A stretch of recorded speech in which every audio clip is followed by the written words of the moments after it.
Now to Buffalo. The Buffalo Public Schools may have to cut hundreds of jobs when federal COVID relief funds run out.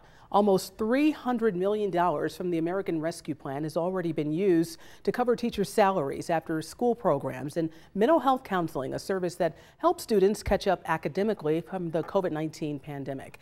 And Garrett Looker joins us now from our partners at Investigative Post with more on the story, which focuses on what's at stake for the children.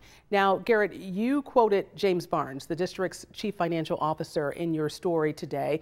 And the financial cliff, he says the financial cliff is coming for all of us. Put that into context. What does that mean? Yeah, that's right. Thanks for having me today. Chief Financial Officer James Barnes put it in very plain terms for me that they are approaching a cliff, and when they hit that cliff, they are unsure of how to recoup those funds. Now, a lot of these funds were spent on one-off expenses such as security and laptops for kids, but it was also spent on after-school and summer school programming, as well as you mentioned, more than 300 staff members, and that includes 81 full-time teachers. Money that was needed, necessary, because it really is all about the kids. But you also pointed out that 75% of this money has been spent. How was it used, and did it reach its intended results? Well, a lot of educational experts have advocated for things like the summer school programs and the after-school programs. That was specifically set aside for the learning loss that students faced during the pandemic, during COVID-19. So a lot of it was spent to that end, but as I had mentioned, others were spent on security and laptops technology, as well as contract settlements. You know, that's interesting. You also spoke with the district's Parent Coordinating Council.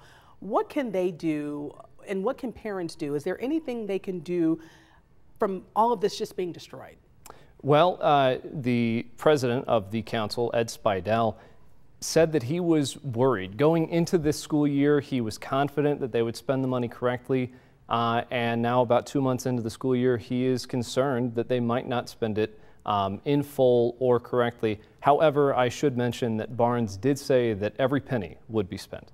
It's going to be interesting to see what Dr. Tanja Williams is going to do about this, because she's from the district, right? Mm-hmm. Grew up going to the schools and knows the importance of teachers and resources, but it's about the money. Yeah, that's right. And I did get a chance to speak with Superintendent Williams. They are focused on getting those test scores up, literacy, math, and soon we'll see what the 2023 results were from this past spring. I know that the superintendent, from our conversations, is hoping that this money will be spent to that end. Garrett Looker with our partners at Investigative Post, thank you for joining us. Important information, but we definitely have to stay on top of this one. Absolutely. Thank you. Thanks for coming in.